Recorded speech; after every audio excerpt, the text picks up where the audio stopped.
The real... All right, y'all. Try this again. All right, y'all. I am back here with my Real Housewives of Atlanta review. I've been kind of like debating on a video of mine about my blackness still, and people trying to how can I say it? People trying to limit black people to slavery as if that's our only history. I'm tired of speaking about it. I'm tired of speaking about it. So let me get on to this review. Yo, Real Housewives of Atlanta. What episode is this? Real Housewives of Atlanta. This is called Housewife Wars, which is so odd because the two people that so-called are warring ain't even fucking housewives. So, anywho. So, as I'm saying, I still not liking this season. And it's not because the drama's not there. Maybe I've grown up. I don't know. Something just seems off with it. And I think it's because I've developed a disdain for a lot of the characters. There's like no favorite of mine at all. There's nobody that's a favorite. If I call you out on your bullshit, I call you out on your bullshit. But I absolutely do not like Kenya. I absolutely don't like Candy. I don't like Candy's whole crew. It's just the way that they depict them on this. Sometimes I know it's due to editing, but they irk me. Yeah. Okay, so I try to keep notes because, like I said, this shit is boring to me. I may not even continue on with this after episode 4. I told you after 4 episodes, and I might be out. So it starts off where it left off last week with Portia being approached by Kenya. Kenya was not happy that Portia was at her housewarming. She's like, I said no thoughts. Whatever. So, like I said, Portia, Phaedra doesn't consider her friend to be a thought, so she brought her friend. She did say that she could have a +1. Now, the funny thing is that, so she decides to pull Portia outside. So I need to talk to you for a minute. And she's telling her how she feels uncomfortable with her being there due to past events. And Portia's like, all right, cool. And she's up to bounce. So she comes back and tell everybody, I'm finna leave. Thanks, my visit's being cut short. I'm finna go. I appreciate the fact that Phaedra left with her. They ride together. They leave together. I don't know what happened to the vehicle. Maybe they had an Uber or something, so they were waiting on their Uber to come. So Sheree came out and was like, I'll go ahead and give you chicks a ride home. And she's trying to figure out, like, what happened? What's the beef? She really was trying to get some beef on what was going on. And Portia just told her, she said she felt uncomfortable. I just left. It's the new me. I'm not going to argue about it. She don't want me here. I don't want to be here. I'm not going to stay. So once they go back to Cameron to the house, Matt walks up. Well, Matt walks up while the girls were outside, so they noticed that Matt was coming, and he walked up in the house. And Kenya surprisingly welcomed him in. She went back and had a conversation with him about his behavior and how his behavior made her feel. And he was pretty much like, I apologize. We should try again. Blase, blase, blase. And I guess by the end of the conversation, she was cool with it. She was like, yeah, we can start over. We can try again. And my problem with this whole scenario is that you still mad at Portia over some shit that happened some seasons ago when she dragged you. And apparently for Portia popping off on this girl named Tammy, which was Portia's friend. Last year, I believe that was, at the Christmas party. But this dude just supposedly kicked in your hotel door just months ago. And you're so forgiving. Maybe the dick is that good.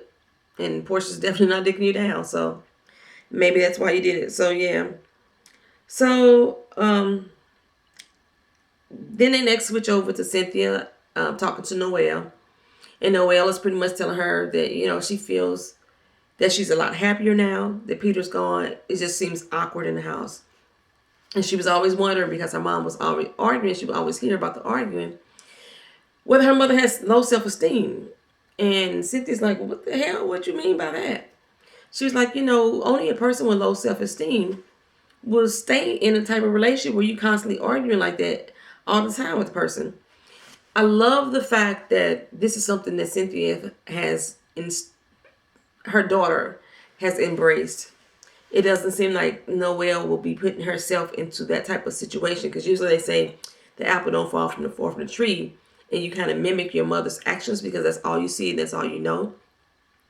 But Noelle is smart enough to know that that is not healthy, and somebody that may be dealing with self-esteem issues will be the only person to be willing to accept that type of behavior.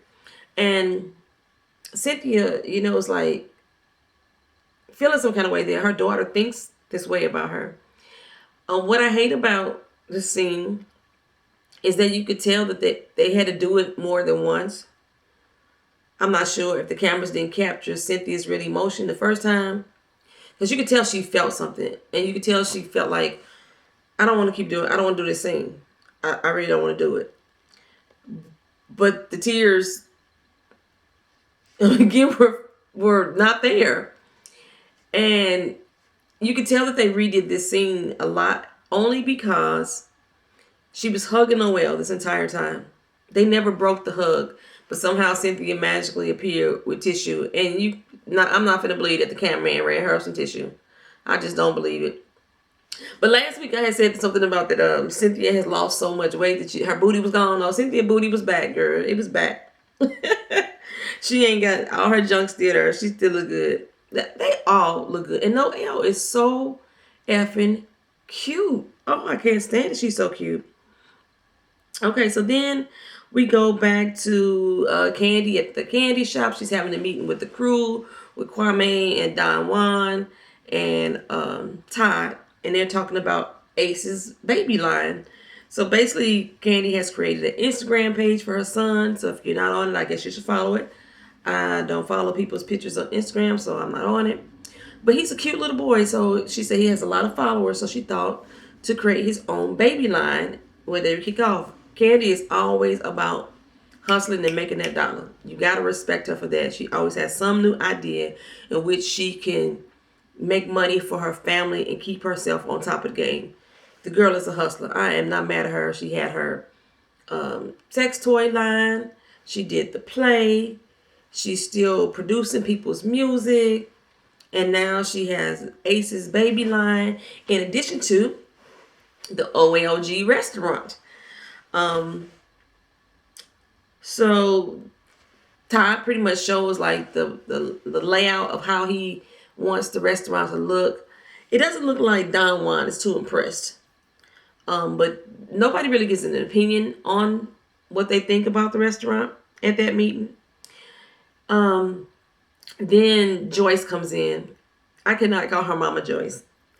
It seems like everybody wants to be a mama something. And I said this a few seasons ago. First you had Mama Jones on Love and Hip Hop. Then you had Mama D. And then on here, she was just Joyce. I think when all the other mamas got popular, I want to say Keisha Cole mama was Mama something too. When all the other mamas got popular, then Joyce wanted to stick Mama Joyce in front of her name. She was not Mama Joyce originally. She was just Joyce. But that's neither here nor there. She comes in and basically is shading Phaedra. I mean, just out the blue. I don't know what the conversation was that they edited out before this part, but she just shading the crap out of Phaedra. And they laughing and kicking it up, and Don Juan putting his little 2 cents in. I cannot stand his ass. Ooh, I can't stand him. Kenya and Candy, I don't like them. I don't like what I'm seeing on this show from them. Don Juan, I can't stand. And I know he don't care, but I don't care either. I can't stand the entire clique, yo. What happened to her bum-ass best friend? I ain't seen her on this episode. I thought she would be part of the meeting. Was she like the secretary or the assistant or something like that? Anywho. So they next pan to Phaedra in Kenya. Phaedra decided to have lunch with Kenya. I thought that she was going to be like discuss what happened at the housewarming, but no, she's really trying to get to know who Kenya is. They're going to try to start the friendship over again because they were friends initially. So she said she's really going to try to get to know Kenya. She kind of knew her already, but you know, all these years that they lost on the friendship, hating each other. So they're trying to rebuild that and rekindle that. So that's pretty much what their little lunch was about. And at the same time, Sheree is meeting with Portia. And basically, Sheree is just trying to get some tea, girl.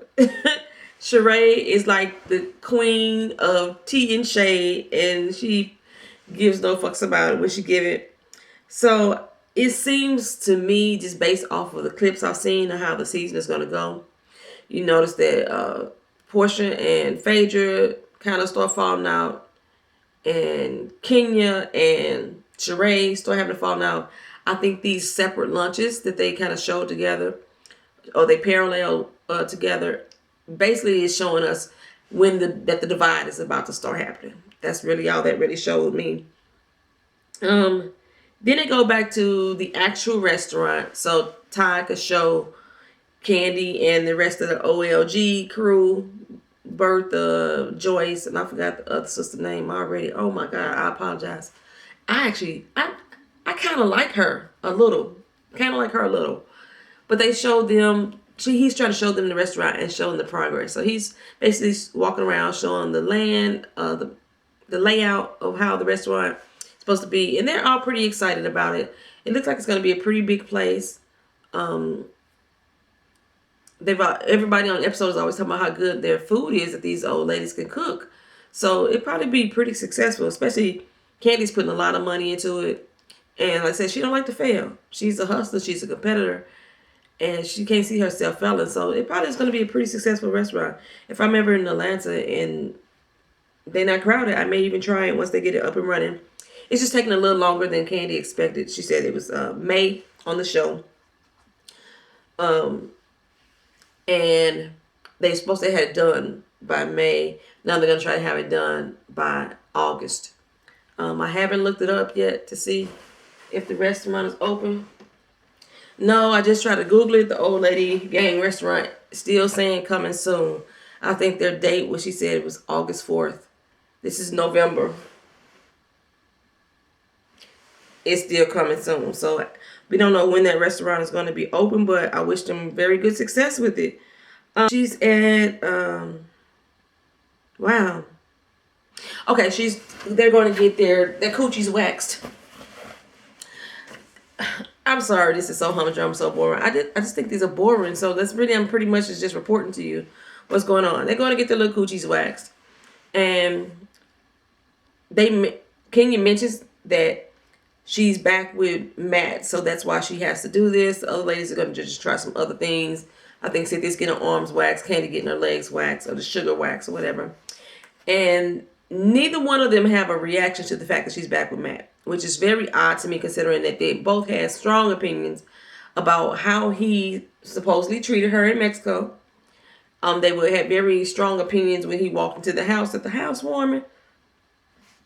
But now she's like shaving her coochie hairs or waxing her coochie hairs so she can, be with him sexually, and she's back happy with him. They don't have any thoughts. They always got thoughts about something, everything and everybody. So, and then she's shaving Sheree's house, saying that Sheree's trying to dodge the IRS and she put the house in her mama's name. Okay, I worked at the IRS 10 years. And I don't know what the hell having the house in her mama's name got to do with the IRS. She said that she don't want the IRS to know that she got this house. Sheree, I've never mentioned anything that Sheree owes on IRS taxes. It doesn't make sense. I think she was just throwing it out there. I remember her saying something about, I think, Apollo in the IRS some years ago, or Peter in the IRS, something. I think she mentioned Nene in the IRS. Everybody got something to do with the IRS, according to Kenyon. So it was basically just an unnecessary shade session. I mean, she threw out some good little puns, but then Peter and Sin They meet up to discuss their separation agreement. This is the first time that I actually seen real tears come out of Cynthia. And it was basically when Peter said that he realized now that she is no longer his person. He had a medical emergency and he couldn't put her down because she's no longer that person. And she's like, what do you mean? I think at this point it kind of really hit her too. Okay, this is over. And she's like, well, we can't still be friends. I still want you to be my friend.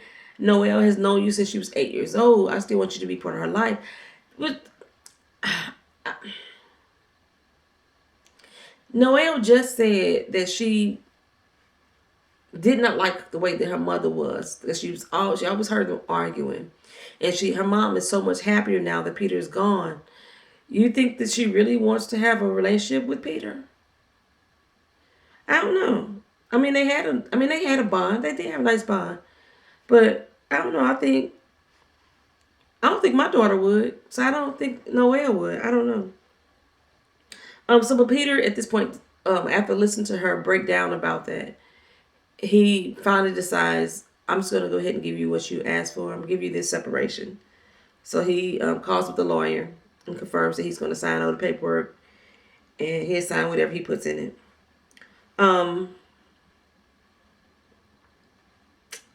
Then Portia decides that she wants to have a girls' gathering where they not all bickering and talking about the same thing over and over. She's so sick of hearing about the damn house. I'm so sick of hearing about the damn house as well. She takes me to the escape room. This escape room is something I really want to try here in St. Louis, but I can't get a group of friends together that want to do it. I know a lot of people say they want to, but then when we try to get something together, everybody is like crickets. So we haven't did this escape room here in St. Louis, and I don't know, but looking at it on the show, it didn't look as exciting as I thought it was gonna be. I thought it was gonna be some mad mayhem going on in the room, also to try to throw you off your game. But yeah, I don't know. I still want to try it. I guess I do. I still want to try it. So after that, she was shading Portia about her lack of intelligence. Everybody was shading Portia about the lack of intelligence in their clips, not necessarily face to face. And afterwards, Portia thought, hey, this was a good session. King was like, well, if this is supposed to be about Portia and her anger management, I don't see where it happened. I don't think that's what she was trying to prove. She just wanted to get the girls together. That's pretty much it. She wasn't necessarily trying to prove how much better she is to Kenya or to anybody. She just wanted to have a day out with them just chilling without the bickering and the shade. And she thought she had succeeded. She was like, okay, everybody deuces, let's go. Well, Kenya decided she wanted to talk to Sheree about the fact that Sheree was talking to Candy's friend Lena about how defective her house is. And she thought that was really fucked up and shady of Sheree. Yeah, it was. Sheree was lying on. Everything that she mentioned was truth. But they got into a big argument about the house again.